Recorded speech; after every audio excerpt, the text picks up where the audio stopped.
আসসালামু আলাইকুম রহমতুল্লাহি ওবরকাতুহ।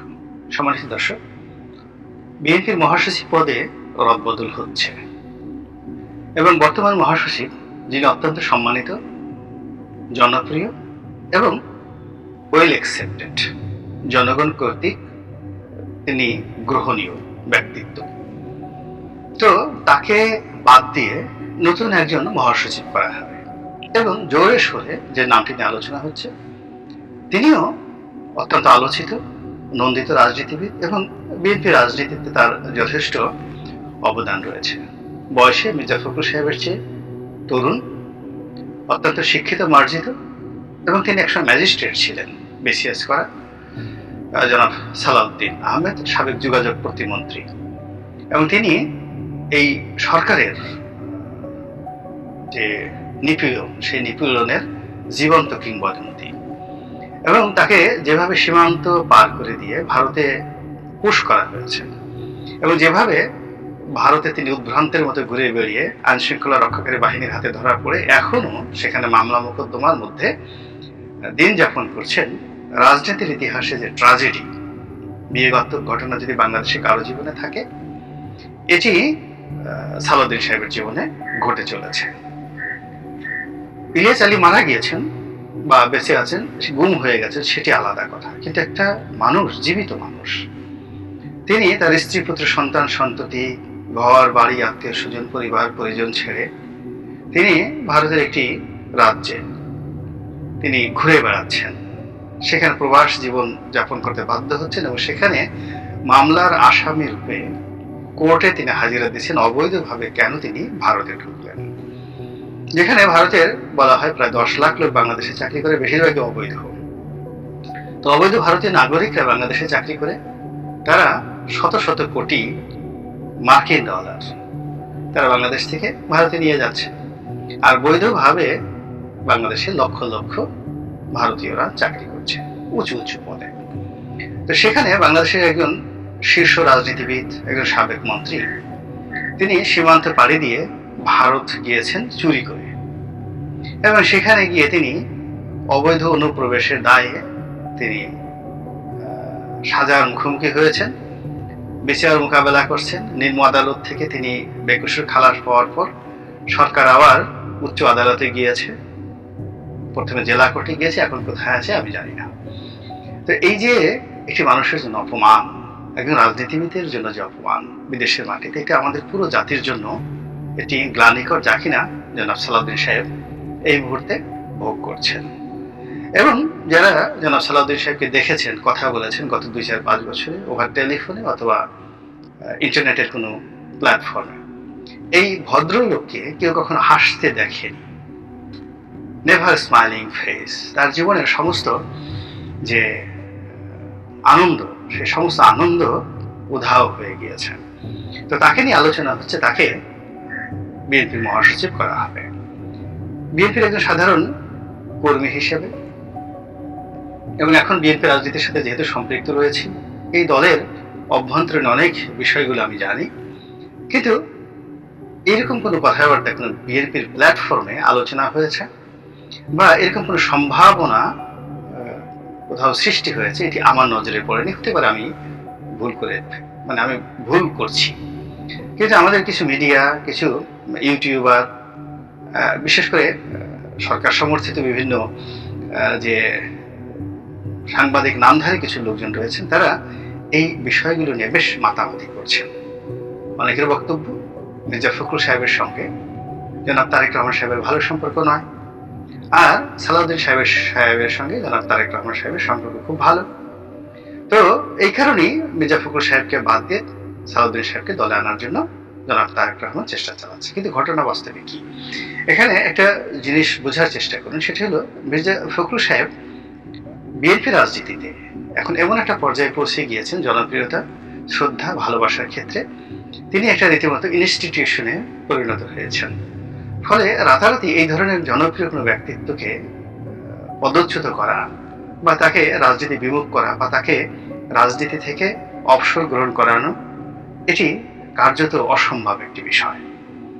দ্বিতীয়ত, তিনি দলের যে দুঃসময় হাল ধরেছেন এবং এখনো পর্যন্ত যেভাবে চেষ্টা করছেন সেই চেষ্টাতে তার যে সততা, এটি নিয়ে প্রশ্ন তোলাটা নির্বুদ্ধিতা।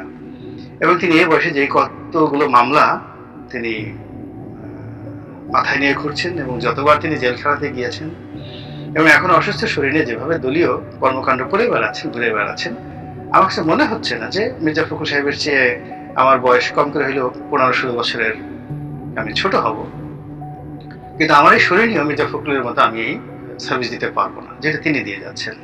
তাহলে কেন তাকে বাদ দেওয়া হবে?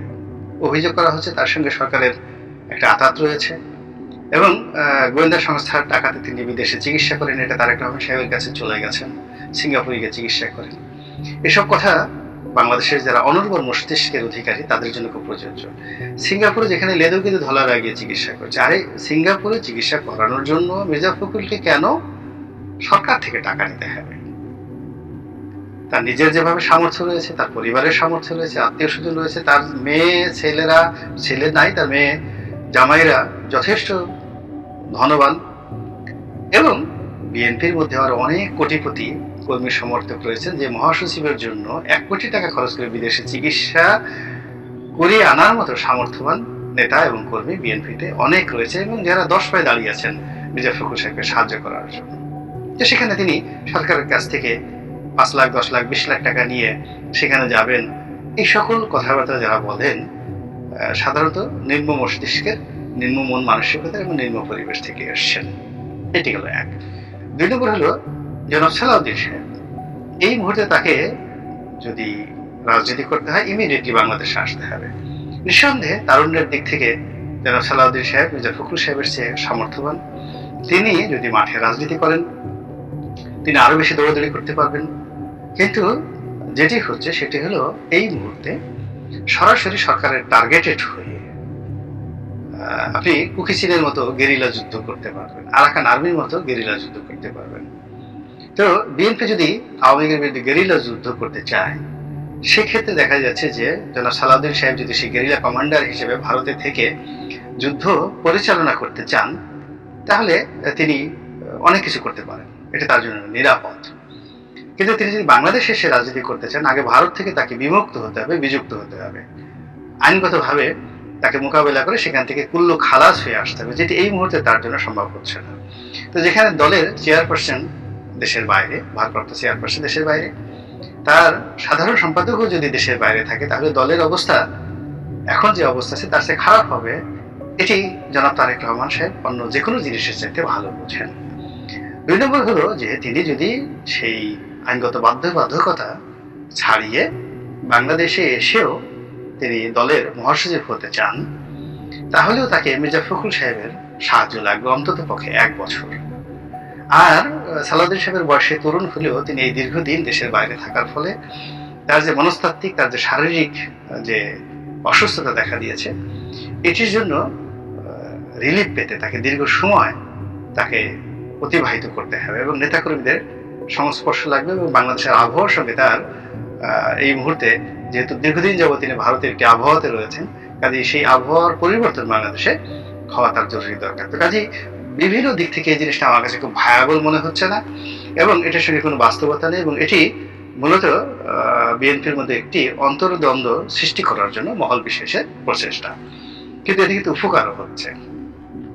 উপকার হচ্ছে এই কারণে যে এই যে বিএনপিকে নিয়ে খুব উচ্চ পর্যায়ে আলোচনা হচ্ছে, মহাসচিব পদ নিয়ে আলোচনা হচ্ছে, যেখানে ওবায়দুল কাদের সাহেবের পরিবর্তে কে মহাসচিব হবেন, ওবায়দুল কাদের সাহেবের অবস্থা কি, এগুলি নিয়ে যখন কেউ আলোচনাই করছেন, অর্থাৎ আওয়ামী লীগের কে সাধারণ সম্পাদক আছেন বা কে হবেন এটি নিয়ে যখন মানুষের কোনো মাথা ব্যথাই নাই, সেখানে বিএনপির একজন জলযন্ত্র মহাসচিব থাকা সত্ত্বেও বিকল্প আরেকজন মহাসচিব নিয়ে চিন্তা ভাবনা হচ্ছে।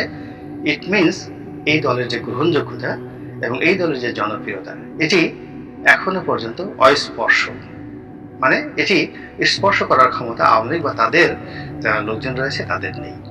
ফলে কি হচ্ছে, বিএনপির যে রাজনীতি এটি আবার ঘুরে দাঁড়ানোর সম্ভাবনা দেখা দিয়েছে এবং যে জনপ্রিয়তা নিয়ে বিএনপি এখন মাঠে রয়েছে, নেতৃত্বের যে হতাশা রয়েছে এবং পুরো বাংলাদেশের গণতন্ত্র এবং রাজনীতিতে যে সুনামি চলছে, এই সুনামির মধ্যে যে কোনো সময় যে কোনো ঘটনা ঘটে যেতে পারে।